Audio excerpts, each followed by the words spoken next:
BJP will get a big slap. Where is he? Ms. Indira Chaudhary, please. धन्यवाद सभापति महोदय। आज मैं यूनियन बजट 25-26 पर अपनी बात रखने के लिए खड़ी हूं। भारत के संविधान के आर्टिकल 38 भारत को एक वेलफेयर स्टेट के तौर पर पेश करता है और सरकार की जिम्मेदारी है कि बजट और उससे जुड़ी वेलफेयर स्कीम्स के जरिए इन आर्टिकल्स को हकीकत में लाया जाए। इसलिए यूनियन बजट सिर्फ एक आंकड़ों की किताब नहीं, बल्कि सरकार की प्राथमिकता और वेलफेयर स्टेट के संविधान से जुड़ी वफादारी का आईना है। सरकार की जिम्मेदारी है कि इकोनॉमिक पॉलिसीज, जिनमें बजट भी शामिल है, ऐसी बनाए जाए जो गैर बराबरी को कम कर सके और सबसे ज्यादा गरीब वर्ग को सहारा दे। बजट वो लाइफलाइन है जिससे शिक्षा, स्वास्थ्य, पेयजल, सोशल सिक्योरिटी, SC/ST माइनॉरिटी, गरीबों की भलाई के लिए स्कीमें चलाई जाती है। मगर ये बजट को देखकर महसूस होता है कि ये भविष्य के निर्माण से ज्यादा हेडलाइन बटोरने का एक दस्तावेज है। इससे सबसे ज्यादा प्रभावित होने वाली वही लोग पीछे छूट रहे हैं जिन्हें सरकार के सहारे की सबसे ज्यादा जरूरत थी। वो किसान जो बढ़ती लागत से परेशान हैं, वो नौजवान जो बेरोजगारी का सामना कर रहे हैं और वो औरतें जो निजामती रुकावटों से जूझ रही हैं और वो गरीब जो महंगाई के बोझ के तले दबे हुए हैं। This government is proudly marketing the income tax exemption of 12 lakhs. But the question is, how many Indians even earn that much to benefit from it? Only 2.2% of Indian population pays direct taxes, whereas no relief has been given in regards to indirect taxes, the burden of which falls on everyone, especially the poor and weaker section of the society. This clearly shows that this is not an inclusive budget. GST की ऊंची दरों ने आम आदमी की कमर तोड़ दी है। जरूरत इस बात की है कि खाद्य सामग्री, दवा, स्कूल की किताबें और जरूरत की चीजों पर टैक्स कम किया जाए। पेट्रोल, डीजल पर टैक्स कम करने की कोई कोशिश नहीं हुई, जिसका सीधा असर हर नागरिक पर पड़ता है। आर्टिकल 41 कहता है कि सरकार को ये कोशिश करनी चाहिए कि वो अपनी इकोनॉमिक हालात और रिसोर्सेज के हिसाब से लोगों को रोजगार दे। इस बजट ने बेरोजगारी दूर करने की दिशा में कोई ठोस उपाय नहीं दिया है। नई नौकरियों की बात तो छोड़िए, जो पहले से थी वो भी खत्म होती जा रही हैं। स्किल डेवलपमेंट प्रोग्राम के नाम पर करोड़ों खर्च किए जा रहे हैं, मगर सवाल ये है कि ट्रेनिंग लेने के बाद कितने नौजवानों को असल में नौकरी मिल रही है। सरकार के पास इसका भी कोई आंकड़ा नहीं है। सरकारी विभागों में लाखों पद खाली हैं, मगर भर्ती का कोई प्लान नहीं है। आर्टिकल 45, जिसके द्वारा सरकार की जिम्मेदारी है कि हर बच्चे को 6 साल की उम्र तक फ्री और जरूरी तालीम मिले ताकि उनका बुनियादी तालीमी डेवलपमेंट सही से हो सके, जिसको संसद ने शिक्षा का अधिकार अधिनियम बनाकर और भी मजबूती दी थी, परंतु इसकी जमीनी हालत क्या है वो किसी से छुपी नहीं है।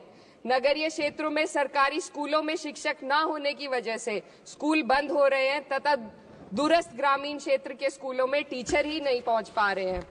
सरकार कह रही है कि डिजिटल इंडिया और AI से तालीम का इंतजाम होगा, मगर जरा जमीन पर देखिए, उत्तर प्रदेश में सिर्फ 22% सरकारी स्कूलों में कंप्यूटर है। मेरे संसदीय क्षेत्र कैराना में कई सरकारी स्कूल शिक्षक न होने की वजह से बंद हैं और मदरसा एजुकेशन के बजट में 57% की कटौती कर दी गई है। क्या यही सबका साथ सबका विकास है?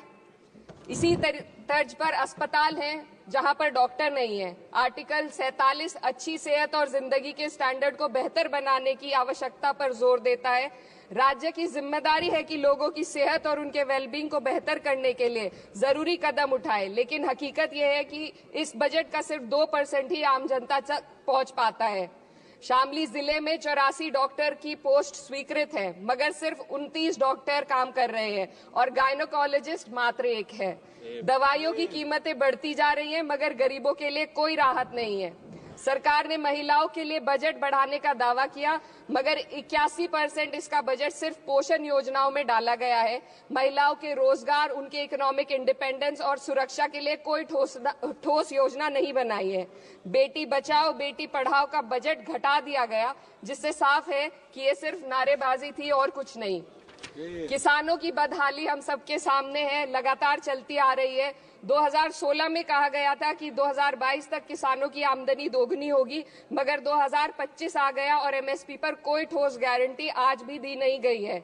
गन्ना किसानों का बकाया अब तक नहीं मिल पा रहा है, और तो और उत्तर प्रदेश में अभी तक गन्ना मूल्य भी तय नहीं किया गया है। डीएपी, यूरिया और खाद की कमी से परेशान किसान आज भी सड़क पर प्रदर्शन कर रहे हैं।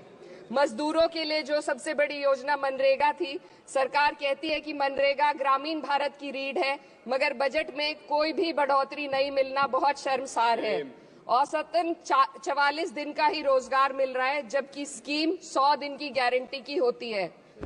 भारतीय रेलवे देश के लोगों की जीवन रेखा है और इसी से यहाँ के लोगों की आर्थिक एवं सामाजिक जिंदगी चल रही है। देश के हर हिस्से को रेल कनेक्टिविटी से जोड़े जाना सरकार की कल्याणकारी नीति का हिस्सा है। मेरे संसदीय क्षेत्र कैराना के रेलवे से जुड़ी 2 मांगे लंबे समय से लंबित हैं। दिल्ली शामली सहारनपुर रेल लाइन का दोहरीकरण और पानीपत शामली मेरठ लाइन का सर्वे अति शीघ्र ही कराए जाने की बहुत पुरानी मांग को बजट में शामिल किया जाना चाहिए। देश भर में बिजली की दरें बेहद असमान है। उत्तर प्रदेश में ये दरें बहुत ज्यादा हैं। देश भर में एक समान बिजली दरें लागू करने का प्रावधान किया जाए। रिवैम्प योजना में हर घर तक बिजली पहुंचाने के लिए एलटी लाइन बनाने का प्रावधान भी जोड़ा जाए। कृषि उपकरणों व खाद डीएपी को जीएसटी से मुक्त किया जाए। किसानों की एमएसपी की मांग को पूरा करने के साथ साथ उत्तर प्रदेश के किसानों को गन्ना मूल्य निर्धारण पिछले वर्ष से बढ़ाकर किया जाना बेहद जरूरी है। जनपद शामली व मुजफ्फरनगर को एनसीआर में तो शामिल किया गया है, परंतु वहां पर कोई विकास नहीं हुआ तथा उसको कोई भी लाभ नहीं मिला है। वहां के लोग सिर्फ प्रदूषण के बाध्यकारी नियमों से परेशान हैं, इसलिए दोनों जनपदों को एनसीआर की सीमा से बाहर किया जाना चाहिए। मेरे संसदीय क्षेत्र में मैं कुछ चीजें बजट स्पीच में ऐड करना चाहती हूँ। एक, ट्रॉमा सेंटर और जिला अस्पताल के अपग्रेडेशन की भी मांग है। जनपद शामली और सहारनपुर में एक महिला डिग्री कॉलेज खोला जाए। कैराना में सर जस्ट कंक्लूडिंग, यमुना नदी के घाट पर सौंदर्य कार्य का भी कार्य जोड़ा जाए। जनपद शामली में टेक्सटाइल पार्क की स्थापना की जाए और जो संसद निधि है, सांसदों को केवल 5 करोड़ रुपए दिए जाते हैं और एमएलए, उत्तर प्रदेश के एमएलए को भी 5 करोड़ दिए जाते हैं। हमारी मांग है या तो इसे बढ़ाकर 25 करोड़ किया जाए या फिर सिरे से खारिज किया जाए। The union budget was an opportunity to address the pressing. Sir, just 1 minute. Please, 2 more speakers are in your party.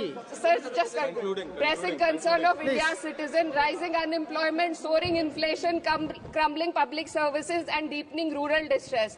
Yet, instead of offering real solution, the government has focused on optics and half measures. While tax relief for the middle class is welcome, it does nothing for the millions who earn too little to benefit from it. Education remains underfunded, rural employment stagnates, and farmers continue to struggle without meaningful support. The delays in conducting the census and caste census further exposes the government's disregard for data-driven policy making and social justice. India needs a budget that prioritizes its people, not just its economic headlines, a budget that invests in human capital, strengthens social security, and ensures dignity and stability for all. But what we have instead is another missed opportunity, one that fails the poor, the youth, the farmers, and the women of this country. Budget प्रस्ताव पर अपने विरोध को मैं 2 पंक्तियों में आपके सामने रखना चाहूंगी। बेदम हुए बीमार दवा क्यों नहीं देते? बेदम हुए बीमार दवा क्यों नहीं देते? तुम अच्छे मसीहा हो, शिफा क्यों नहीं देते? मिट जाएगी मखलूक तो इंसाफ करोगे, मुनसिफ हो तो हश्र उठा क्यों नहीं देते?